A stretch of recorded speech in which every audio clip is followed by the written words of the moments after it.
I'd like to call this meeting to order at 6 p.m. At this time, the Pledge of Allegiance to the flag and presentation of colors by Vero Beach High School Air Force Junior, ROTC Detachment 043, under the direction of Wade E. Dews, Chief Master Sergeant, Retired Air Force, United States, or Aerospace, United States Air Force.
Thank you, students.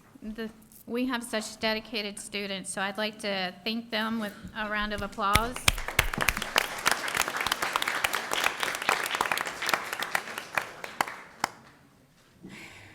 Okay, at this time, I'd like to adopt the orders of the day. Board members, are there any items that you wish to move from consent to action? No? All right. I need a motion. Move approval of the adoption of the orders of the day. Second. Mrs. Justice with the first, and then Dr. Schiff with the second. Would you like to speak to your motion? No, ma'am. No? Okay. All in favor? Aye. Aye. 5-0. All right. At this time, we have our presentations, and I'd like to turn this over to Dr. Rendell for the presentation of our special guest here. Thank you, Madam Chair. We have a lot to celebrate tonight. We're going to hear from some of our students and their musical talents. We're also going to celebrate some of our community members and some of our employees who've achieved awards. And we're also going to celebrate Student Services Month and hear from a student who has progressed through our ranks and we really should be proud of. So I'm going to turn it over to Mrs. Maddox, and she can start with the first presentation. Good evening, everyone. Thank you for being here. Tonight we have a performance from Sebastian Elementary School's Bucket Drummers, and I'm going to ask them to go ahead and come on up. Board members. The Bucket Drummers are 5th grade students, and they're under the direction of the Sebastian Elementary School music teacher, Catherine Irwin. This is the first year that these students have been playing in this group, which started in September of 2018. To participate in this group, students must show interest and maintain their membership by showing dedication, hard work, and being good citizens. And they have 2 selections to play for us tonight.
All right, well, everyone should be awake now.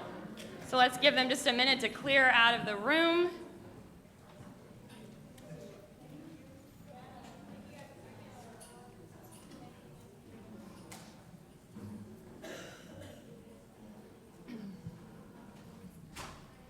So as some of you might know, February was Career and Technical Education Month. So now we are at the end of February, and we would like to recognize Christine Burr, who is a Career and Technical Education Specialist in our district, because on January 17th, Christine was awarded the 2019 Florida Career Pathways Best Practice Award for their industry certification proctor training. The Florida Career Pathways Network presented Christine with this honor at their state conference, where Christine was also selected to present How to Train Your Proctors for Industry Certification Testing. So Christine, congratulations.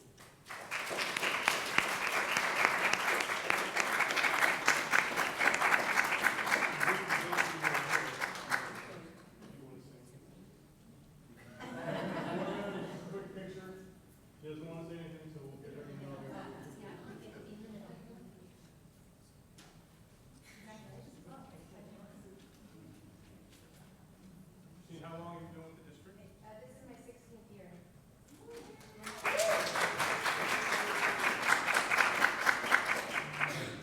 Okay. 1, 2, and 3. Thank you very much. Congratulations, Christine.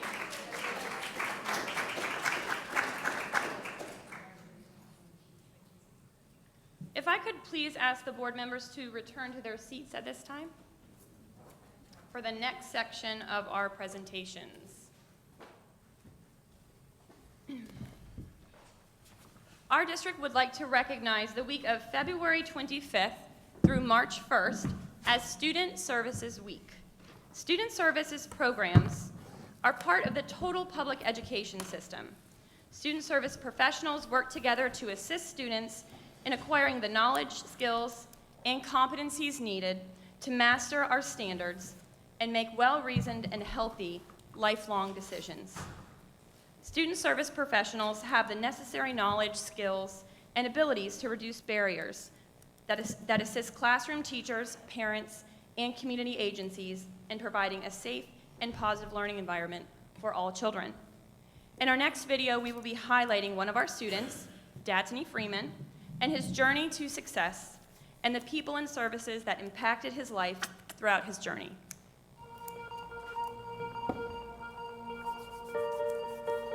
Did you say Datney Freeman? When I think of Datney Freeman, I think of data-driven Datney. He's an individual who has learned to have his academic and behavioral data speak for him. My story has been basically about struggles and challenges. When the mistakes came, it really brought me down, but I didn't really let it take me down completely. When I was younger, I wasn't really on the right track, and I think as I got older, my mind started changing. Eventually, I came to a time, I was like, enough is enough. I'm done with the mistakes. I came up and started progressing from there. Datney's journey began as a kindergartner at Liberty Magnet School. Fast forward to the Secondary Support Center, where he was to receive individual small group support for a period of time. From there, Datney made such gains academically and behaviorally. The only course that he had to complete prior to transition to high school was pre-algebra. So as it turned out, Datney was able to attend Storm Grove Middle School over the summer, complete that one course that he needed to be considered a true freshman. As a result, he completed the course and entered his 9th grade year as a true freshman.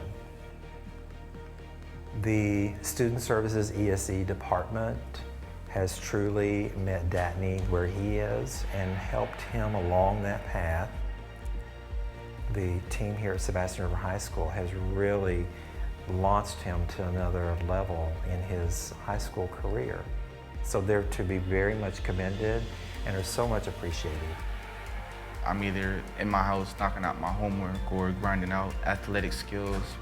My biggest takeaway, I think, is to listen instead of being the one to feel like I'm the only one going through something. I would say to sit there and listen to other people and what they got to say. More patience and more like, listening to other people and not just thinking everything's about me. And every time I felt down too, I couldn't just sit there. Like my body was like, had this fire inside of it, and it would make me want to go harder. My favorite part in working with data-driven Datney is that he never ceases to amaze me with how grateful and thankful he is for the support of those who have been along this journey with him.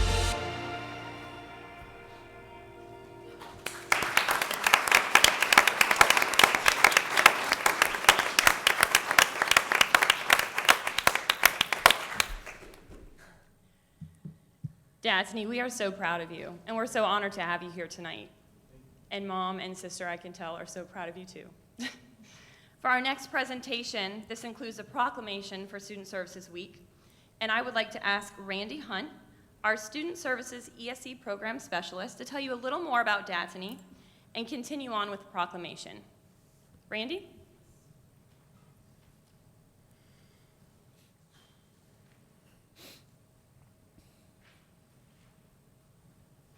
Good evening, Dr. Rendell, school board, and members of the audience. Wow, that's all I can say. After watching that story, I think it goes back to that fire inside of me that really spoke to me, Datney. That's called motivation. That means you're going to be able to be self-determined and take yourself to new heights. And I'm so proud of you. You're very welcome. Datney is someone who's had an impact not only in the lives of others around him at his school, but within our department. It's been a journey for several of us who've been a part of his team to get to where we are tonight. I saw Datney a week or so ago, and he said, I know you're checking my grades, and don't worry, by the end of the week, I'm going to have that reading up to a B. Sure enough, I checked the grade, and what is the grade? It's a B. So you're also true to your word, and you're showing me that you're motivated and you're going to be self-determined, which is going to lead to success in your life. So, Datney, I'm proud of you.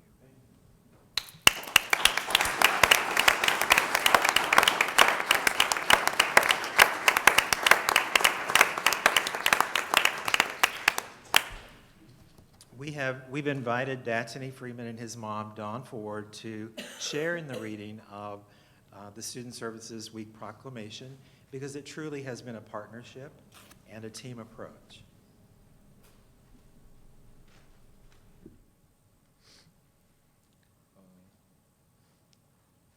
Proclamation. Whereas the Student Services Program in Florida's public schools includes guidance and counseling services, school social work services, employment specialist services, school health services, and psychological services. And whereas Student Services Week helps to focus citizen attention on the Student Services Program as an integral part of the total public education program, and whereas a specifically designated week provides the opportunity for student services personnel to more fully define and present their services to students, faculty, parents, and communities.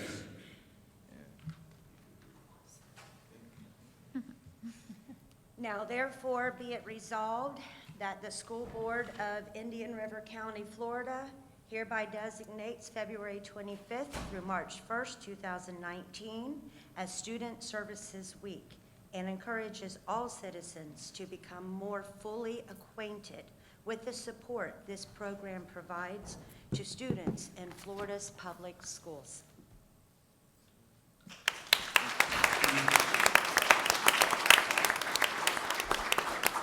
Board members, at this time, I'd like to call for a motion to approve the proclamation. So moved. Second. Dr. Schiff with the first, and Mrs. Justice with the second. All in favor? Aye. Carries unanimously, 5-0. Mrs. May I say something? I just want to say how wonderful it was to have your mom here tonight to read that with you, because education truly is a partnership between schools and families, and parent involvement is so critically important in making sure that every student is successful in our classrooms. So thank you very much for being our partner, and we're so incredibly proud of you. You're a wonderful young man. We'll come down for some handshakes and a picture.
Okay, ready, everyone? 1, 2, 3.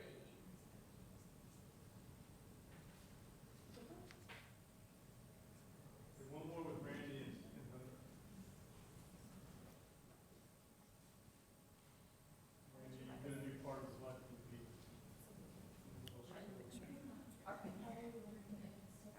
There you go, perfect. Okay, ready? 1, 2, and 3. Perfect. Great job. Thank you, Jasmine.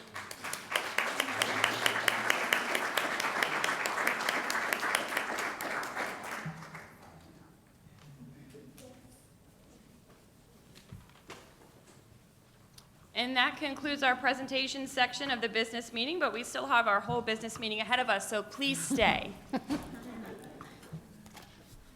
And okay, that was the most fun ever. Just say. All right.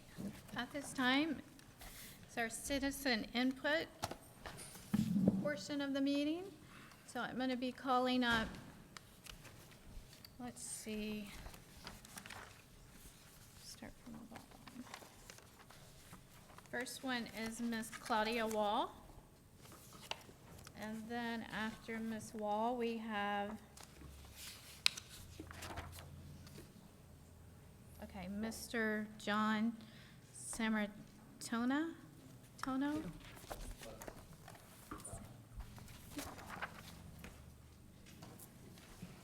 I got one, thank you. Here, I got Yep, one I've too, got one, thanks. yeah, thanks.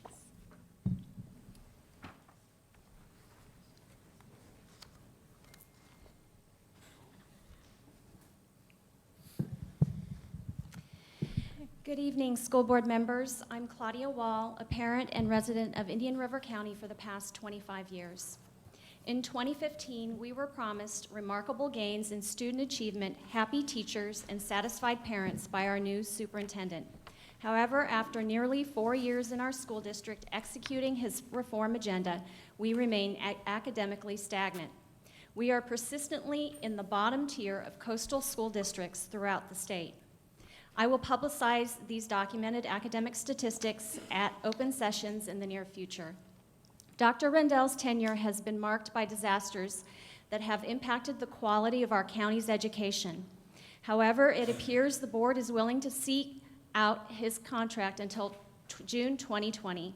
Nearly everyone in our community that I speak with are unhappy with our county's stagnant academic progress and are simply not willing to wait until 2020 for Dr. Rendell's contract to expire.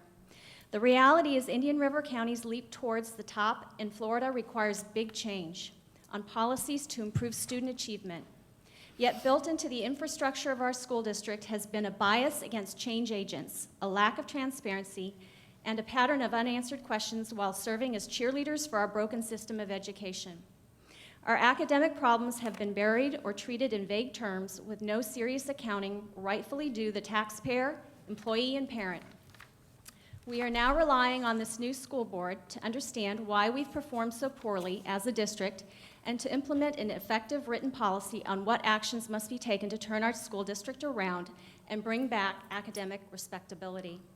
One of the most disturbing statistics I've recently uncovered as it relates to our academic performance is the high percentage of uncertified teachers in our schools. Having a certified teacher in each class is critical to academic success. With an unprecedented amount of mid-year teacher resignations and increased placement of unqualified long-term subs over the last 2 years, our county's academic performance has suffered significantly, resulting in what is perhaps an all-time low for our school district. This should sound an alarm to everyone in our county. In analyzing the Florida DOE data, since the hiring of Superintendent Dr. Rendell, our school district employs the highest number of out-of-field teachers and long-term subs in our state. We are currently ranked 64th out of 67 districts. We've gone from a very respectable 4% at the top to nearly the worst in the state at 21% within 3 years, and our poor academic ranking is directly reflective of this. We deserve answers and solutions to these alarming statistics. Thank you. And I ask if Ms. Esplin can place my documents within the minutes, please, because it's data, and I presented it in an open meeting. It's a legal question. It's a legal question. That's a Dr. legal Suzanne? policy question.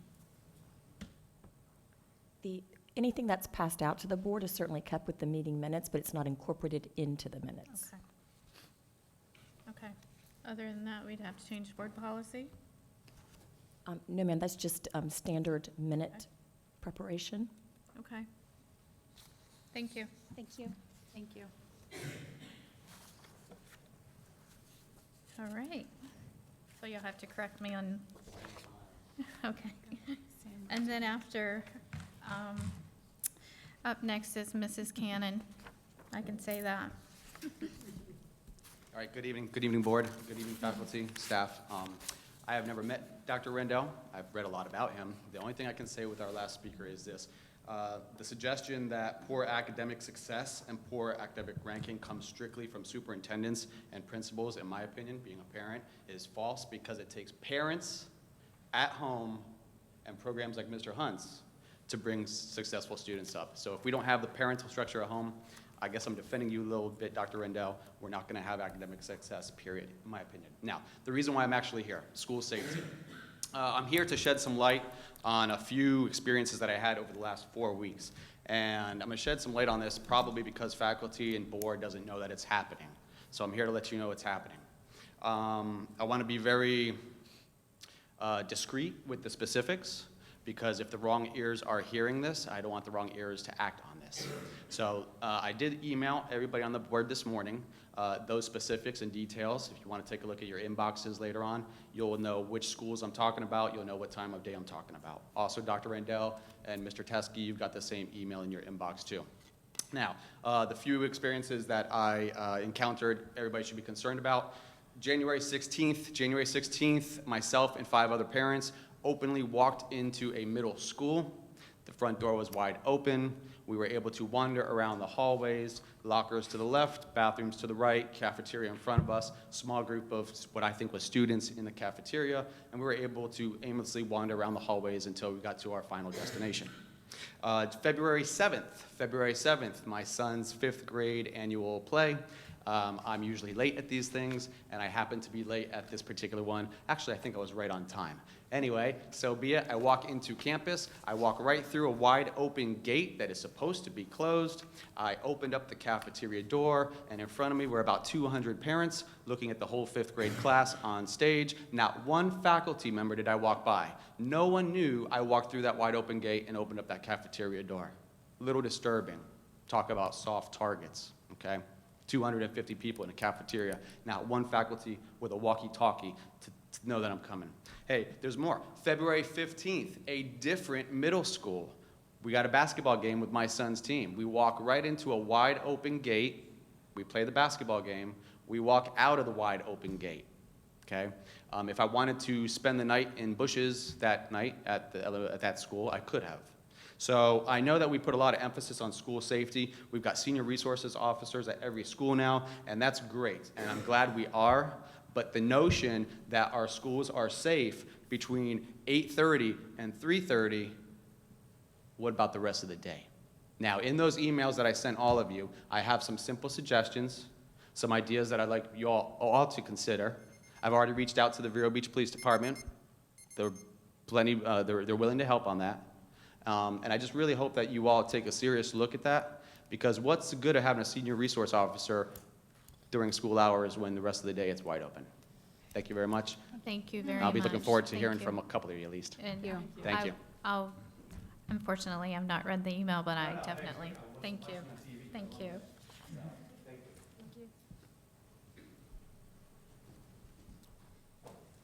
Good evening. Liz Cannon, IRCEA. I was unable to attend the February 12th workshop, but I would like to address the issue of teacher evaluations being compared to school grades. Teacher evaluation data does not match the test scores or school grades anywhere in the state of Florida. For the 17-18 school year, the average percentage of teachers earning highly effective or effective scores were 98.46%. Indian River was below the state average at 98.28%. A board member questioned why there is such a disconnect between teacher evaluation and school grades. The answer is quite simple. They measure different things. School grades are calculated by several factors, including learning gains. Learning gains sounds simple enough, students who are showing growth, but it's not that simple. The scores are broken down into 5 levels. Level 1 is then further broken down into 3 more levels, and level 2 broken into 2 levels. Therefore, each grade reporting, there are 8 buckets, as they are often referred to. The idea behind learning gains of students who are level 1 and 2 must move up 1 bucket in order to achieve a learning gain. Students who maintain level 3, 4, or 5 must move up by a single point in order to make a learning gain. To illustrate, student A, a 4th grade student who scored a 242 in 3rd grade, then scores a 266, makes no learning gains despite the 24% point increase. Student B, a 4th grade student who scored a 310 in 3rd grade, then scores 311, makes a learning gain for the school grade. These same 2 students also receive a projected score. If the projected score is less than the student's actual score, then the teacher student performance score for that student is positive. But if the student's projected score is less than or equal to the actual score, then it counts negatively towards the student performance score. That's how a teacher who receives student performance score from the state earns half of his or her evaluation. Additionally, less than half of the teachers in Indian River County are measured on a state-tested subject. This means you are again comparing apples and oranges.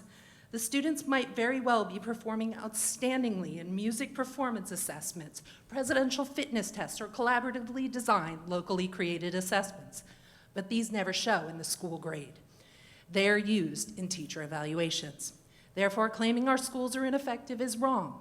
Furthermore, we have a huge disconnect in what is effective. In my own classroom, students are often outraged at earning a C on an assignment. As our own board procedure manual states, a student who receives a C grade should be one who demonstrates average scholarship. As we refer to grades of C as ineffective, we send the message to students and families that average work is ineffective. There is nothing wrong with seeking to be above average, but average is not a bad thing. Please stop sending this message, as it leads people believing that grades should be inflated because they don't like them. Finally, comparing our tradition, I'll finish there, and I have data for you. Thank you. Thank you, Ms. Cannon. Thank you. Thank you. Thank you. Can you, let's see. Okay, Mrs. Florado. How do you say that? Florado.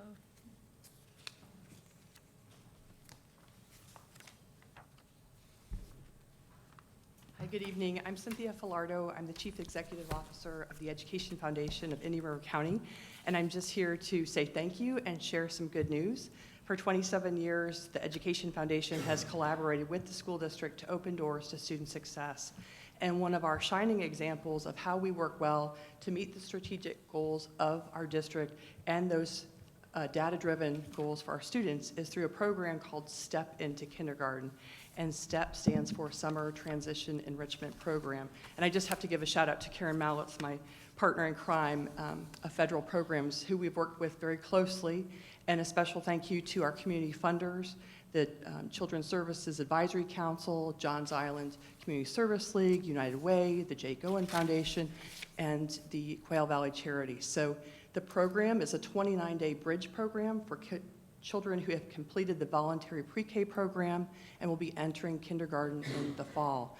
So we work hard to build our program and make it better each year. 225 children will benefit from this program, again, that runs from the end of the school year for 6 weeks, 29 days. And we've had great success with early reading, early math, but the biggest gift to our schools, to our teachers, has been the social emotional behaviors. So teaching children how to respect adults, how to get along with others, how to follow directions, how to self-regulate. I joke these are things everybody could benefit from. But those are skills that teachers have told us, if children arrive with those skills, they can help those children soar.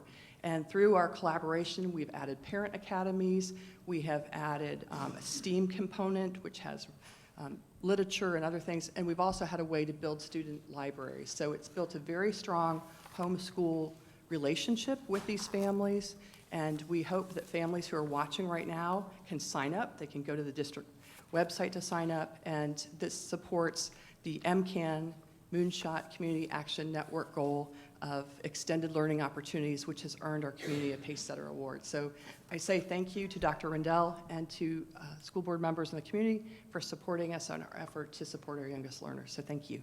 Thank you. Thank you. All right. So that is our last speaker. At this time, I would like to ask the board for a motion to approve the consent agenda. So moved. I'll second. Dr. Schiff, would you like to speak to your motion? No. Mrs. Barrenborg? No? All right. Any other discussion?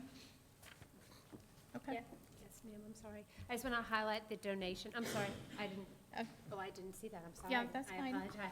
Mrs. That's okay. Rosario Um, and I'd- Mrs. Justice. Is this the moment that we can bring up something in the consent agenda to discuss? Any item in here? I forget or do we have to go in order? We're not going in order yet, right? That,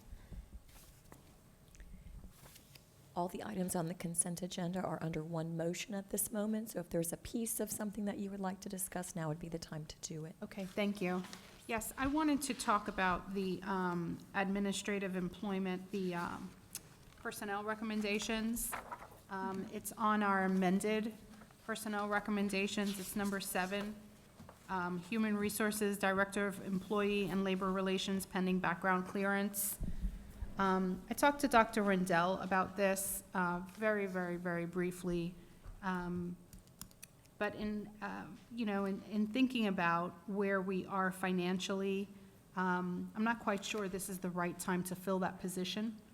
I don't know where this position is going to be paid from, and I don't want to put the cart before the horse when we are still in the process of negotiations on several other areas at this point. So I'd like to open it up for discussion for my fellow board members to discuss that, please. do you want to say anything? No, I have, Go ahead. I just have a procedural question, though. If we're going to discuss something, doesn't that have to be moved to the action agenda? Only if I'm going to, This is only for discussion. I think. That has been a process in the past, but the chairman called for discussion on the consent agenda, so you can certainly discuss it now. I will just raise a different procedural issue. It's really the board's role with regard to recommendations for employment by the superintendent. If you'll think back to some of the information I shared at the beginning of, in November, the superintendent by statute is authorized to make recommendations for employment. The board's role is with regard to approving job descriptions. It's with regard to approving minimum qualifications for those job descriptions. And as long as the superintendent's recommendation fits the job description and the minimum qualifications contained in that approved job description, then the board is required to approve that recommendation. If in fact the job description has been approved by the board and the budget has been approved for the position, then that is not a valid good cause to reject the recommendation. So perhaps your discussion or your questions can be about the job description, if it's approved or not, if the board in fact approved a budget, an allocation for this particular position, and if this individual meets the minimum qualifications within that job description. Well, part of my question was exactly that regarding Yes, ma'am. budget. Thank you.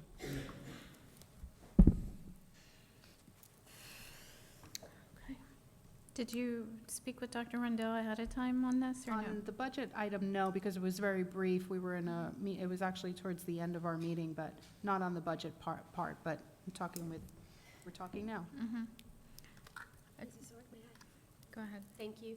We approved an organizational chart that included this position on it. Considering the fact that we are in union negotiations right now with CWA and IRCA, and we don't have anyone in-house doing that, building that relationship, I support moving forward with this position. I think the relationship with our employees is so incredibly important, and I look forward to having someone within the district office who is able to be a constant contact person with our employees and continue to work to try to come to an understanding and negotiation and continue negotiating with them for a contract. So I will support this. I have supported it. I will continue to support it. Dr. Schiff? Yeah, when we approved the organizational chart, we approved the position. The position, because of the way things were reorganized, this position didn't actually, as I understand it, cost more money. Because we reorganized, we reallocated money from one position into another position. We created a different assistant superintendent line, so this actually came out of positions that we eliminated to create the assistant superintendent and this. And I think, I may be getting the details wrong. I'm bollocksing up the details, but I think the position's important. I think we need to have somebody in-house. I think we've continued to have to outsource, thank you, outsource to do negotiations, which is very expensive ongoingly. And I'd like to see us get somebody in-house, develop the expertise so that we're not going through this, what we've gone through this year. So I respectfully disagree. I think it is actually a really important position that we get in place. Okay. Did you want to clarify? Did she? Thank you, Madam Chair. Yes, this I said position that all wrong, sorry. was created when we eliminated the position of Assistant Superintendent for Human Resources and Information Technology. So this position actually represents a cost savings of at least $15,000. It was already budgeted, the higher salary was already budgeted. This position, the salary associated with this position was still in the budget that was presented to the board 2 weeks ago at least, whenever we last talked about the budget. So the budget is there. Okay. Mrs. Barrenborg, did you have anything to say? No, that's the way I understood Okay. it as well, is that we had the money and that we were saving a little bit of money, and I Mhm. think we really need somebody in that position. Okay. All right. I have something else I wanted to talk about discussion, if that's okay. Okay. About this? Nope. Okay. I was going to also echo the fact that we are having to outsource for our union negotiations, and plus that's not we want to develop that relationship with our in-house person and develop that teamwork, whereas it feeling like it's an attorney and our employees that are negotiating the contract. So I find value in that. And not only that, we've talked about it, the amount of money that we spend on attorneys, and we have to go out and get an attorney to do an investigation, that if we had someone in-house that knows how to do those, and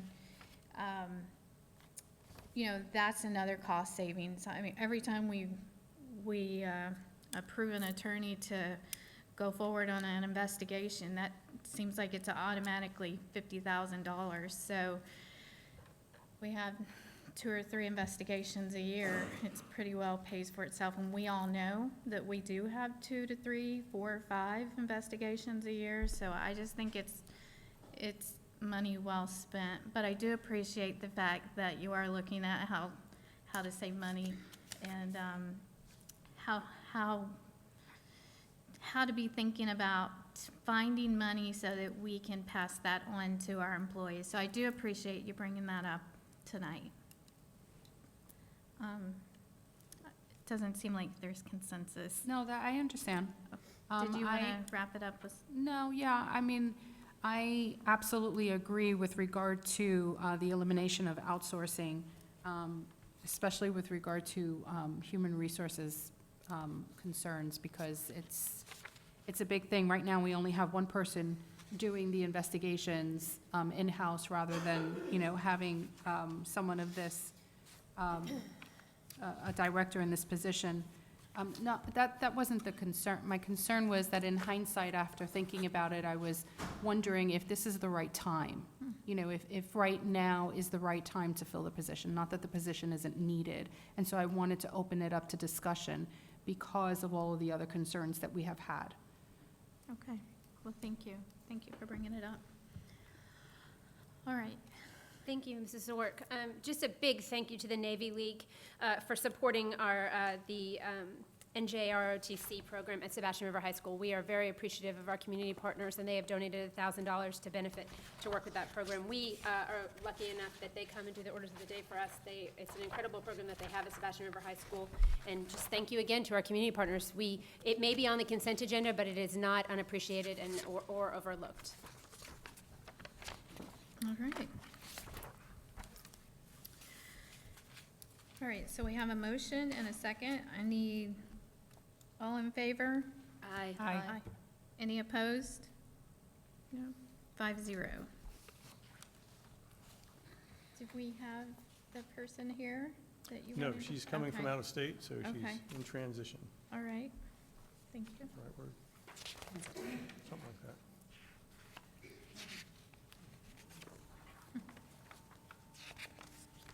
All right, so looks like that, we're gonna move on to action agenda. This time, action item A, approval of, Oh, I'm sorry, there was another item that I wanted to discuss. I'm so sorry.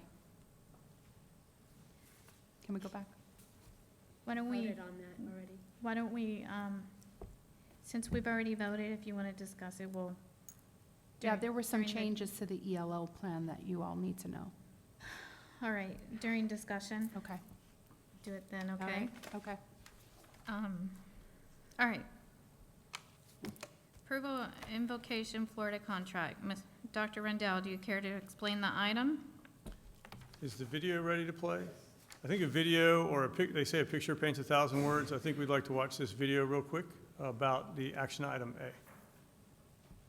The School District of Indian River County, in partnership with the South Florida Accelerator and IRSC, hosted a summer coding camp through Code Schools. This $15,000 per person program was free for the students who were selected to participate in this unique opportunity. We're teaching them basic JavaScript, and we're going to be teaching them a stack called LAMP, which stands for Linux, Apache, MySQL, and PHP. And this is a basic stack so they can start creating web pages. What we're trying to do is we're trying to train these kids straight out of high school so they can go straight into internship programs. I chose Code Schools because, for one, it's free and it's a great opportunity. And second of all, I really like to program and make stuff. In the past, I've actually worked a little bit with JavaScript and HTML and CSS already. And I've also worked with C#, which makes games. And so I've made a game actually for my previous computer class. And so I do have a little experience with code, but it's really cool because it's a great opportunity. I'm in this program because I really wanted to do a change in my life because I do different type of things.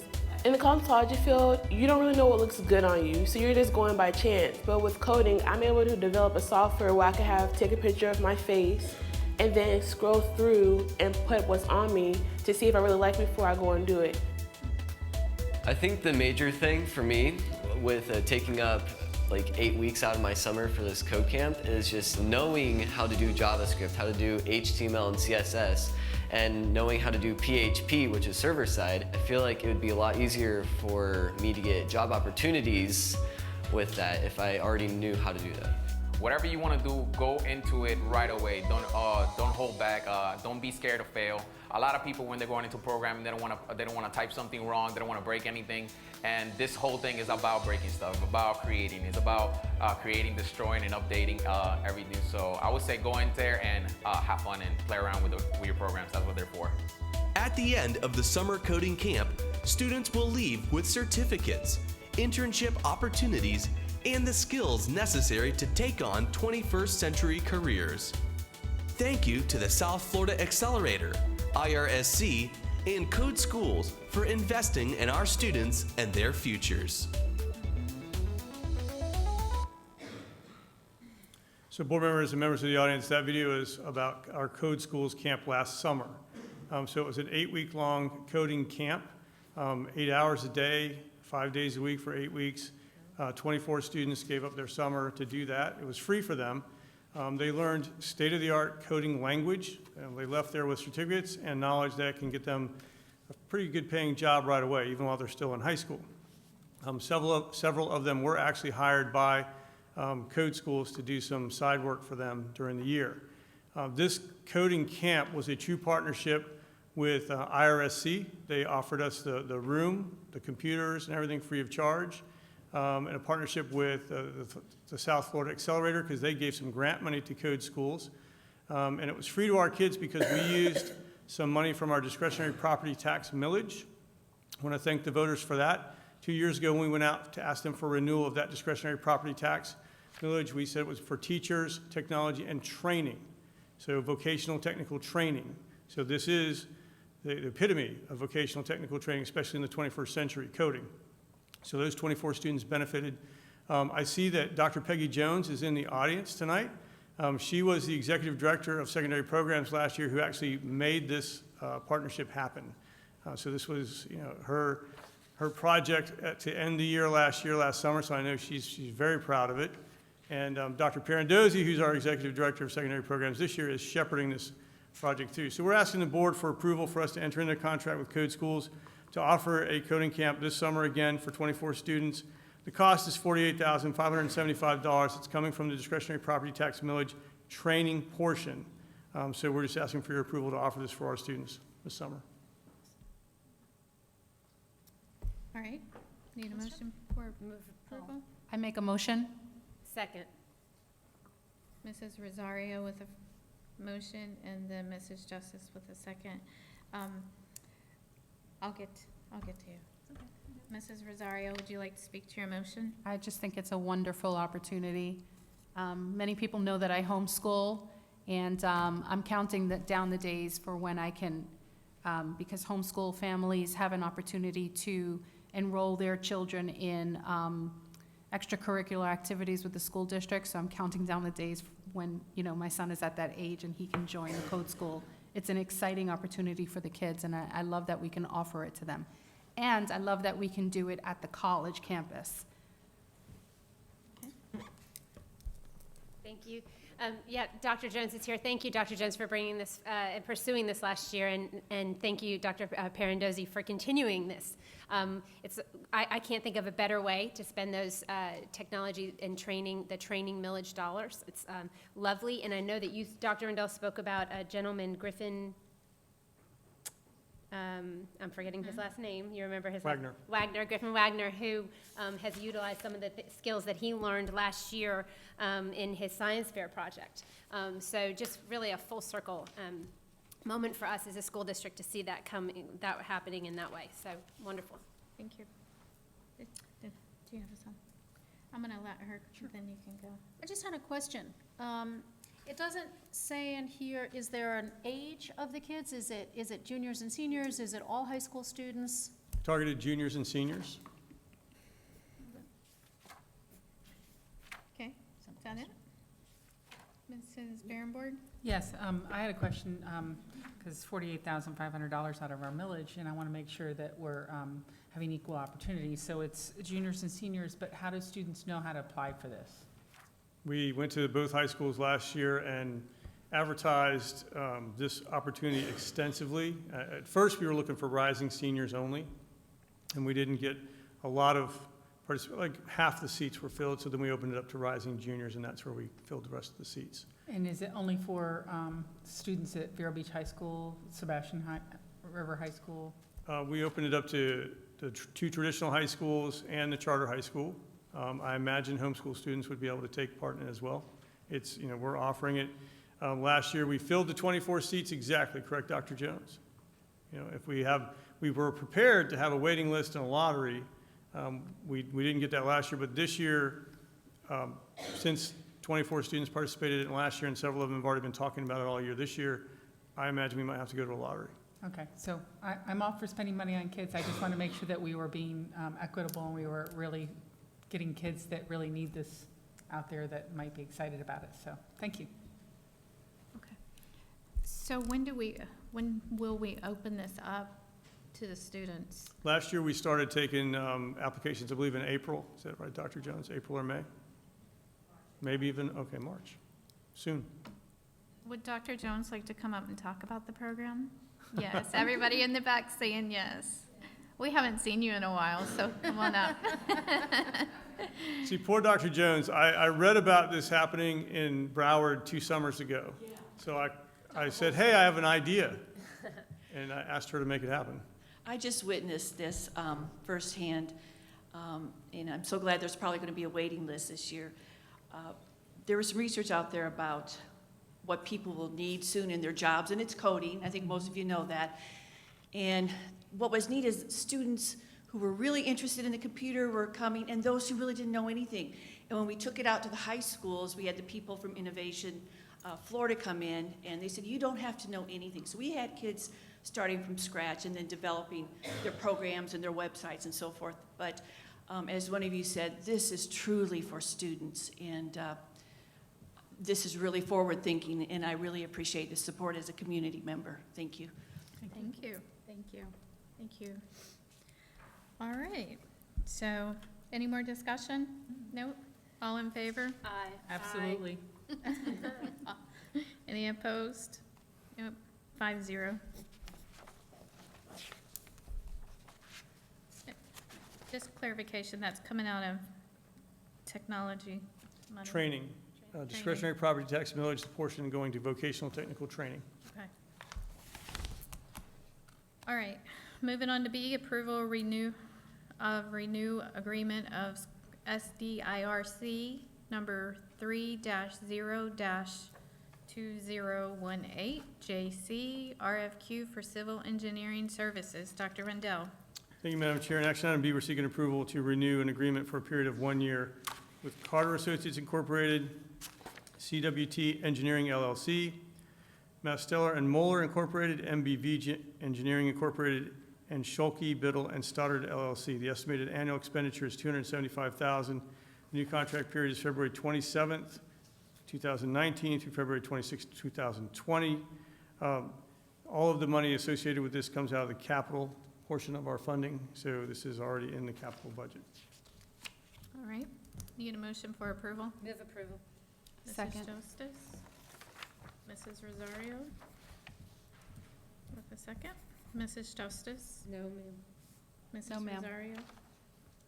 Any further discussion? No. Nope. All in favor? Aye. 5-0. Okay. Action item C, approval to renew with multiple contractors, RFQ number 07-0-2017 JC, pre-qualify multiple contractors for participation in hard bid construction projects expected to exceed $300,000. Dr. Rendell, please explain the item. Thank you, Madam Chair. In action item C, we're seeking approval to renew the RFQ for 1 additional year. The purpose of the RFQ was to pre-qualify multiple contractors in accordance with the requirements of SREF, which is a state requirements for educational facilities, who have appropriate licenses, bonding capacity, surety rating, insurance, and experience to participate in the hard bid projects expected to exceed $300,000.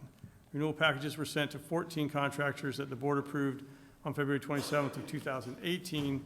13 contractors responded. The new contract period will be February 28th, 2019 through February 27th, 2020.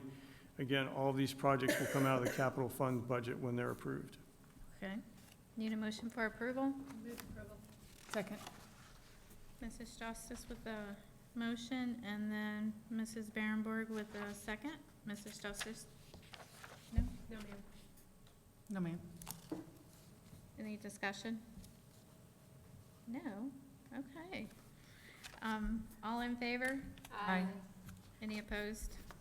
No.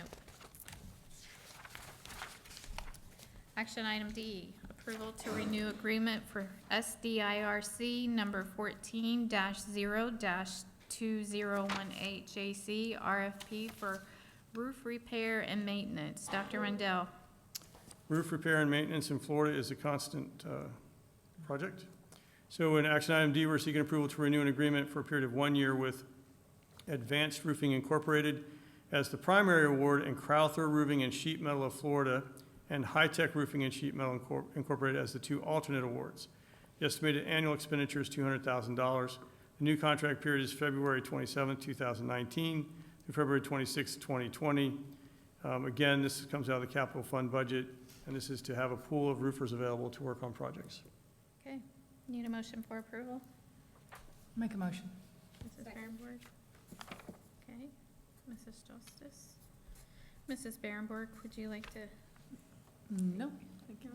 Mrs. Justice? No, ma'am. Any discussion? Nope. All in favor? Aye. 5-0. Okay, so that ends our action items. Moving on to superintendent's report. Dr. Rendell? Thank you, Madam Chair. Our educators have a special opportunity on Saturday, March 9th. I know I just said Saturday, and educators might think that's their day off, and most of the time it is. But we've partnered with Temple Beth Shalom, Rabbi Bernholtz was here earlier today, to do some work throughout the year on social and emotional training for our students and teaching and with diversity in mind for our teachers. So they are sponsoring a full day of training for our teachers on Saturday, March 9th.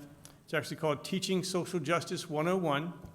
And the people that are putting on the training are from the Southern Poverty Law Center. So it's a very well-respected group that teaches a lot about diversity and teaching diverse classrooms and that kind of thing, and also teaching tolerance. So from 8:30 a.m. to 3:30 p.m. at Steyer Hall, which is down at Temple Beth Shalom on 43rd. It's free training for our teachers all day. Again, the title is Teaching Social Justice 101.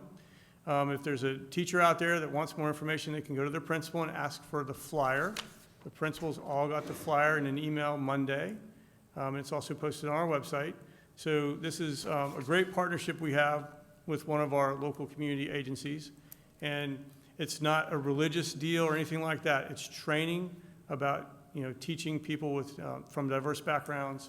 And the Southern Poverty Law Center has been doing a lot of work on this for many, many years. They're very well respected. The trainers are very expensive, and Temple Beth Shalom is paying for all of that. Coffee in the morning and lunch is provided. It's all day, 8:30 to 3:30. So I strongly encourage our teachers to consider giving up their Saturday if they want to get some training on teaching social justice. So if you need more information, just talk to your principal, and principals and assistant principals are also encouraged to attend, and or call the district office if you can't get the information. Thank you. All right, thank you. Have a question? Just a comment, because thank you for remembering to bring that up. I know it's something I'm focused on and I'll be at. I just want to clarify that it's not Temple Beth Shalom, it's actually the Gould Institute for Social Justice through Temple Beth Shalom who funds it, who is donating money for a variety of social justice initiatives. And I believe you have to pre-register, so you have to go on to the professional development site through the district website, which means you have to be a district employee in order to register so that they can get a head count. I'm not sure what the procedure is, and if it's open to non-district employees. Do you know that? I'm not sure, but I know the main reason we're asking for registration for the district employees is so that they can get CEUs, so they can get some credit towards recertification. And I suspect they need a lunch A count. head count, yep, absolutely. But thank you for remembering to bring that up. Okay, thank you. Madam Chair, We're going to I discussion? had a question about that. Okay, go ahead. On the flyer, I remember seeing this flyer. On the flyer, did it also say guidance counselors and other district staff? Is it Educators Any, educators, so guidance counselors, literacy coaches, administrators. anyone. Board Perfect. members? Thank you. Okay. We're moving on to discussion. We do not have any items on discussion tonight, and I want to explain that. Friday, there were 3 items that were asked to be put on here, but based on the time and based on us having a meeting after this meeting, the 2 items, the items I had asked to be moved to our discussion session that we're gonna have on March 12th, because the items were brought on Friday. I am gonna ask that if board members have discussion items, because we do have our discussion sessions once a month, that unless it's time sensitive, that we try to minimize the use of this and use more of our discussion session times. But if it's a very time sensitive, definitely we can add it. But also I ask that if you have an item that you want to add to discussion, that it gets out the first time on Tuesday when we release it and have the backup then, because what happens if we're putting a bunch of discussion items on Friday, some board members might have already had their meetings with the superintendent and staff, and it doesn't give them necessarily enough time to prepare for that discussion item. So unless it's a really an emergency item on Fridays, I'm just asking that we, I'm gonna be very sensitive in allowing those discussion items to be added on Friday, just out of courtesy of everyone. With that being said, there are a lot of items that we want to discuss. As we saw today, there were items during our workshops that we kept putting off for discussion. And I, as a board member, feel right now that it's very important, especially for our new board members, to have all the information to be able to make, the decisions that you're presented with. You have to have all that information. And I'm not feeling comfortable keep pushing this off for you guys to have that information. So I, as a board member, I'm open to the discussion session mornings that we have. If we need to expand it another hour, I'm open for that, for it to be from 12 to 4, to add another hour until you guys feel comfortable and you have all the information that you need, so that we keep our nightly business meetings, so it's not going as long as they have been. So anyways, I'm open discussion for that, to extend it from 12 to 4. Yeah, as far as I'm concerned, you can have me here at 9 o'clock in the morning to discuss. We have so much to discuss, so that's fine with me. Okay, Noon sounds good to me. okay, you're good? 9 to 11 at night is a long day. Right.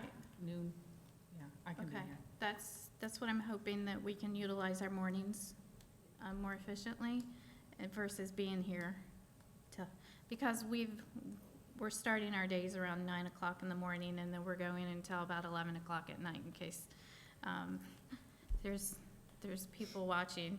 We're trying to condense our days into all our decision-making and discussions into 2 days a month, and it's just making for really long board meetings. But are you comfortable with that?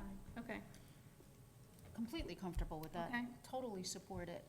And not sure if this is, and consistent with that, not sure if this is the moment to bring up talking about adding additional times, and if we want to do that, or how we would want to do that. Because I notice how much we're struggling to do everything there is to be done and get new board members up to speed, and we hit the ground running. And doing that all in 2 12-hour days a month isn't seeming to be enough. So I want to open up to conversation how we might expand that in ways that work for everybody. I know for me, when I ran for the job, for me it was a priority. I knew I was open. I knew that my workload was flexible enough that I could be, that I'm flexible during the day and during times. And I'm finding that I don't feel like 2 days a month is getting it done. I feel like we're always running to catch up. We never have enough time to talk about things. And as a result, we're giving short shrift to conversations that deserve more. And so I want to open that up for us to talk about how we might address that in ways. I'm glad to add days. I'm glad to, add, what that basically does is adds 2 hours a month. And I'm personally feeling like we need more than that. I personally, of course, as do we all, take more than that myself. But because those are the only times we're ever allowed to be in conversation with each other, that the work I do on my own is relevant insofar as I am then able to bring it to the board for discussion. So I'm interested in hearing your thoughts about that.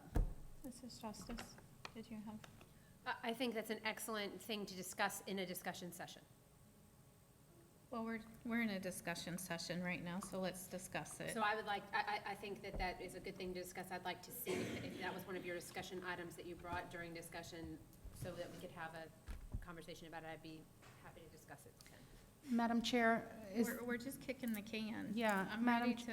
Can I make a motion to amend the agenda to include a discussion item right now about our discussion items?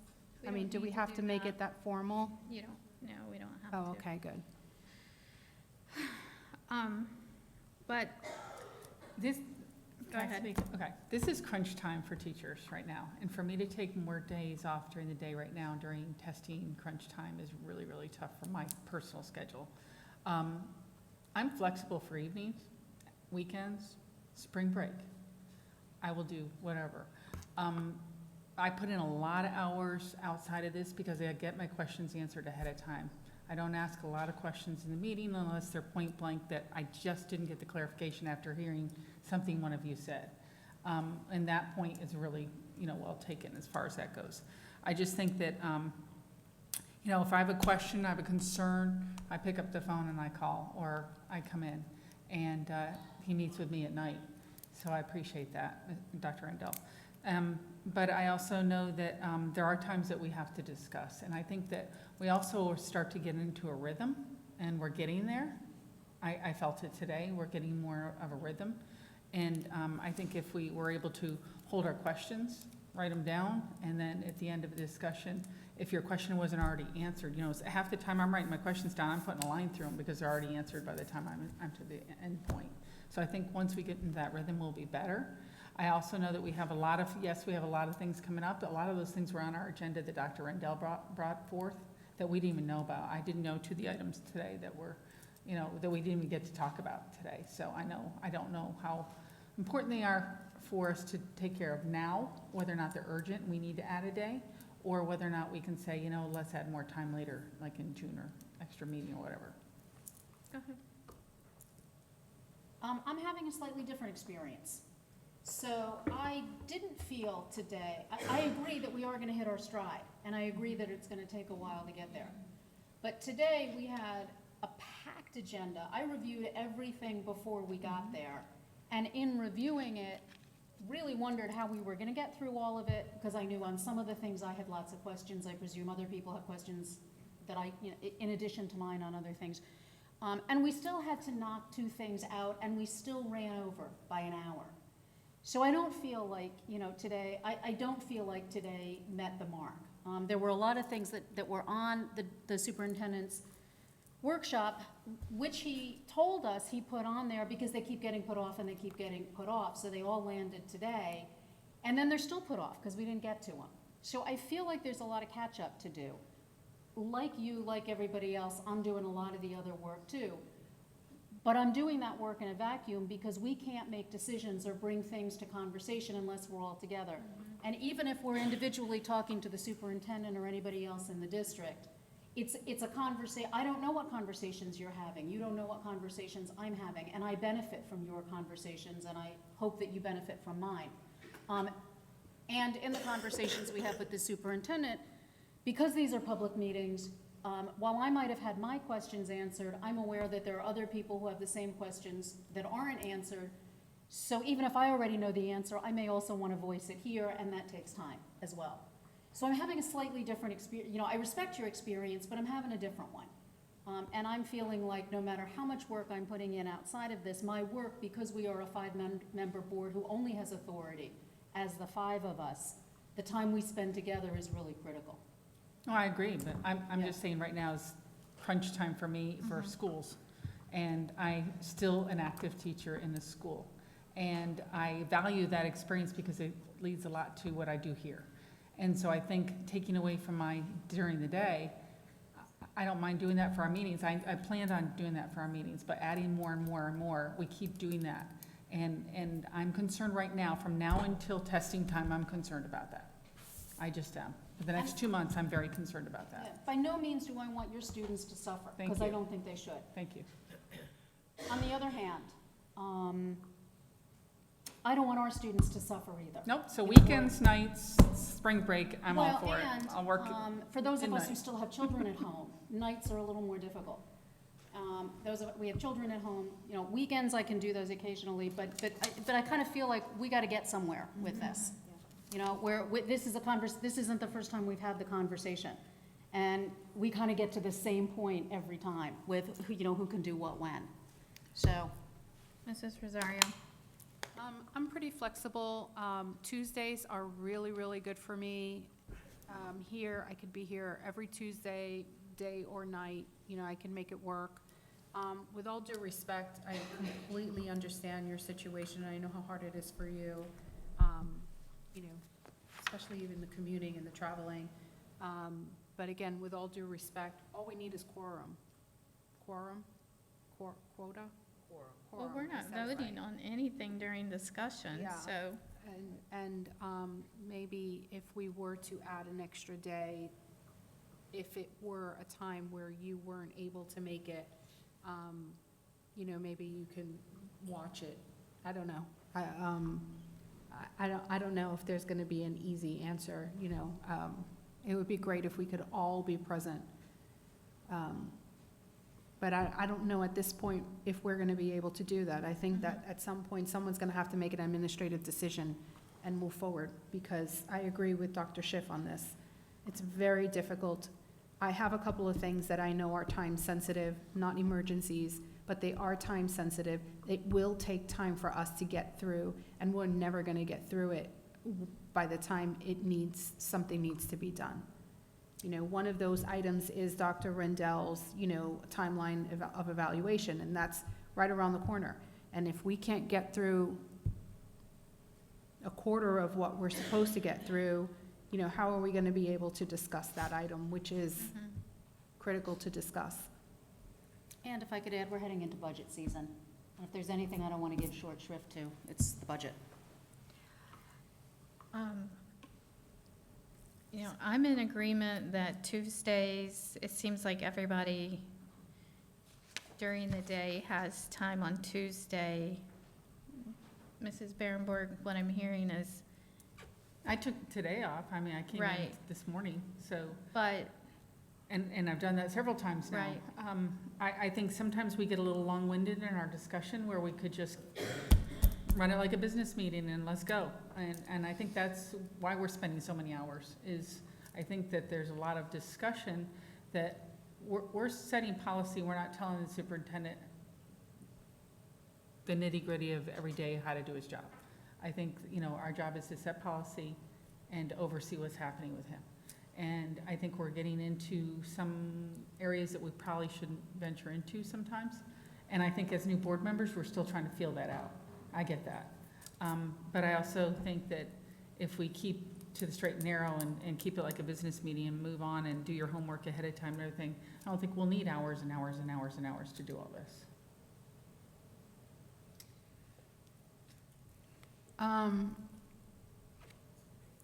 There are many meetings where I completely agree with the long-winded conversations. But today, for example, the strategic plan was incredibly important for us to get through, detail by detail, so that we understand. Maybe we can maybe there could be a compromise. Maybe on Tuesdays, we can alternate Tuesdays. Maybe we can come in as many as possible during the day on Tuesdays and then alternate those to accommodate the other Tuesday where we can come in and meet on Tuesday evening so that Mrs. Berenborg can be there. I don't know how we're gonna be able to do this because we keep going in circles here. You know, we know that Mrs. Berenborg, can't come every Tuesday day or other days, and some other board members do not want to come at night. So we're just talking about the same thing over and over. Someone's gonna have to make an administrative decision, maybe meet halfway and alternate day and evening, and then whomever can be here can be here. But discussion should just go on. Okay. All right, well, I'm hearing you, and I do know this is I'm going into I'm 2.5 years into this now, and I'm gonna tell you, I'm getting nervous for you guys because there's a lot of stuff that needs to be presented to all of us that we're not getting, because today, the information that was presented today was supposed to have been presented last month, was it last month? And now we have 2 items this month and that we didn't get to, and there's 5 other items that we need to get to for next month. So this isn't really just about discussion, it's about information that we need to know, because it's gonna be coming before us for a vote, or we need to send it out for RFP or RFQs. And I just feel like we are getting really behind on some of our information that we need. So I will work with Dr. Rundell on this and trying to make sure that we're not getting behind in all this. Mrs. Justice, I know you had mentioned you prefer not evenings. Are you flexible for another Tuesday a month if it's mid-evenings, no later than 7? Mrs. Sork, again, I'm happy to discuss this further when we have a discussion session.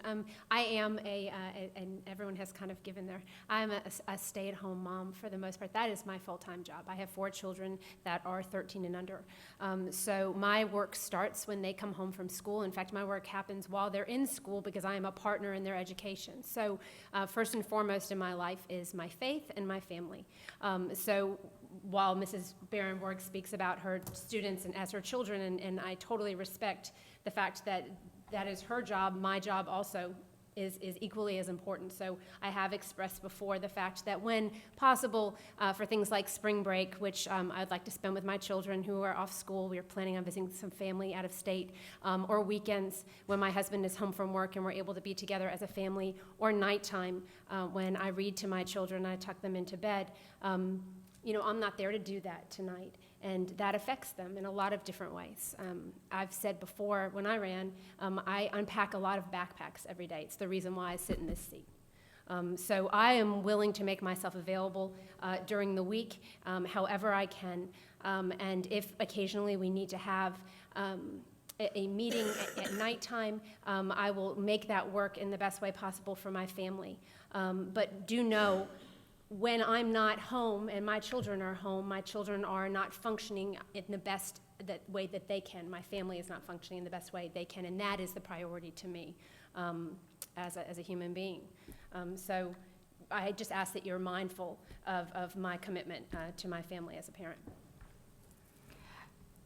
Tuesdays 3 to 7 on our odd weeks. Are we okay with that? If we need to call a meeting, like the one we had this morning, if we could have gotten started sooner on our workshop, we could have had a meeting like that from 4 to 6 and had more time for the superintendent to present information. So, yes. I'd like to propose, if that's something that we're going to move forward with, from 3 to 6. 3 to 6. And a hard stop at 6 o'clock, where when that clock strikes, I mean, you brought up an excellent point about the workshops. There is an enormous amount of information that we are not receiving as a board because we are having extended discussion. And we really, we are sitting in a decision-making place as board, and when we are setting policy, and it is concerning to me when I am hearing decisions being made, but board members may not have all of the information necessary to be able to make an informed decision. So first and foremost, my concern would be for this board that we get as much information from the superintendent and staff as possible so that we are prepared when making upcoming decisions that affect so many people. 3 to 6, are you okay on Tuesdays on the various Tuesdays? Does that mean that we're gonna move the No. other Tuesday to a workshop, so we'll do 2 No. workshops? If we have pressing deadline items that superintendent needs to review with us and we're not getting them covered in his workshop time, we need to, like our safety meeting we had this morning, that could have been something that we could have had 3 to 6, for example. Are you okay with that? Yep. Okay.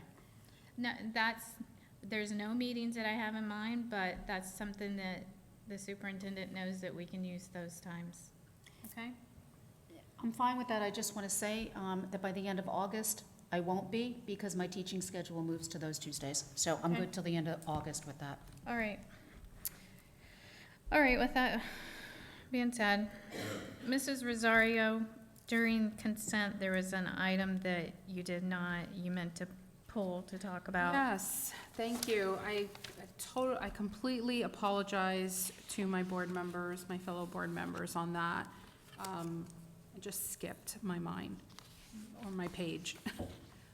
Yesterday, I met with, and this is, literally, it happened that quickly. Mrs. Karen Mallets, Director of Federal Programs, met with me regarding the ELL plan. I had some questions, and I had some, I mean, she just was wonderful. She stayed late, it was a really good meeting. We talked in detail about the plan, and there were some items on the plan that we approved today that I did not get a chance to share with you. There were 3 in particular that were actually changed. And she gave me she did it that quick, or she just made the changes that quick as well. So it's not even like she got it, she did it much faster than I expected. Incredibly efficient. So, all I have here, and I did not have a chance to make copies for you before our meeting because I just received it before the meeting. So essentially, on one page that mentioned, it was page 7, item number 3, ELL committee, I asked if she would include who the committee members were. That was not included on the original plan, and she went ahead and did that, who the committee members are. Okay.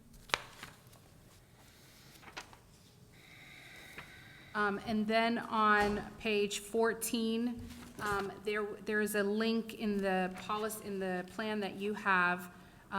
It's a website link, and I think it says FLDOE courses or something like that. That was removed. The link it wasn't helpful to the plan, and so it was removed. So on this new one, you won't see it. And then on page 16, there is a question there that asks, how do the LEA determine if the instructional models are positively affecting student performance? And essentially what was added in here, and I don't mind passing this to you, it's highlighted in yellow, were specific ways that instruction for ELLs are monitored. Sort of like the progress monitoring that we were talking about earlier with instruction and curriculum, with instruction. How are we ensuring that our ELLs are actually performing? And that's what's here included, things like scaffolding language and flexible seating, flexible scheduling, adding additional time, heritage language glossaries, and and home language dictionaries and things like that. So I don't mind passing this to you. I do, again, apologize for not talking about it at that time, but thank you, Madam Chair, for allowing me to bring it up for discussion now. I'll pass it to you if you want. I made my notes. Yeah, it's not like, I don't think we can take it back right now, but I just wanted you all to see if you want to see it. I don't, Moment, no, but we Yeah. can get it later. so the final plan is actually going to have these changes in there. Okay. I guess that's my question is, did we vote on that as a final plan? Yeah. Okay. Yeah. No? Yes? We did when we passed the motion, when we passed the. Right, but now you're saying that they'll be changed and we'll get a final plan, so I'm confused. Correct. The plan that you approved tonight did not include those changes. Okay. So will we need to bring it up again for these changes? If we're going to incorporate those changes, you would have to approve a different, the plan with That's what I those thought. changes. Okay, thank you. Should I bring that up? Should I, I'll bring it up. It was already approved without those changes. no, but can we do it now? No. No? Let's- We can't, actually, let me explain why. Okay. Because it's just out of the spirit of transparency. Right. Not that this is anything that we should be concerned about, you know, when we're talking about that, but not being in the habit of bringing something up At during that night, yeah. discussion. Okay. And then trying to move it to action. Sure, absolutely. Okay, Okay. Yeah, so when we see it again, that's what we'll see. okay. We'll see those 3 items.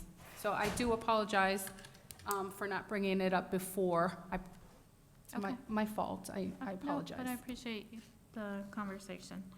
Okay, so we are going to move on to school board member matters, because we do have a meeting right after this one. So I'm going to begin with Mrs. Justice. Thank you, Madam Chair.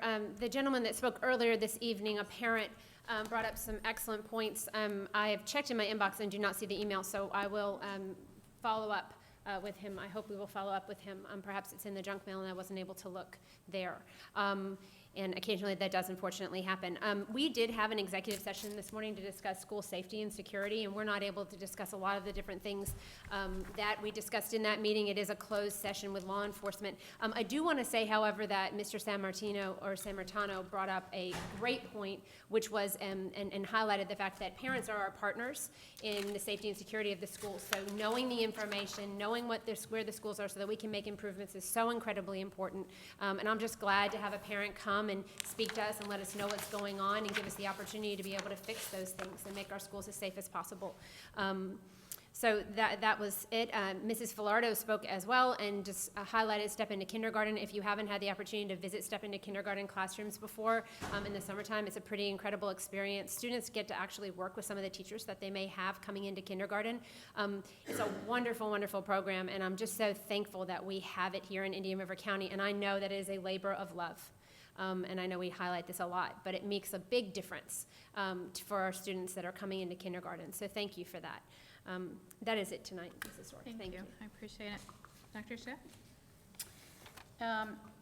In keeping with what Mrs. Justice said, 2 things. I want to thank our local law enforcement. We had a really powerful presentation this morning, mostly, though not exclusively, given by Under Sheriff Harpering from the Sheriff's Department, who just did an outstanding job and gave me information that I found powerful, informative, and I learned a lot from. So I want to shout out to the remarkable partnerships that we get to have with law enforcement in this district, because not every district is that fortunate, and I'm really grateful for that. So that's number 1. Number 2, and somewhat consistent with that, is this is a little bit difficult. We lost a kid this week. And we've lost 2 this year, and that's 2 too many. I didn't know Logan. Sorry, I didn't know the young man. But I'm just devastated by it, by that can happen in our county. Sorry, I didn't realize that. Sorry, I didn't know that was going to happen. But I want to request that out of respect for that man, our schools, our student, that we have a moment of silence and respect for him and his family.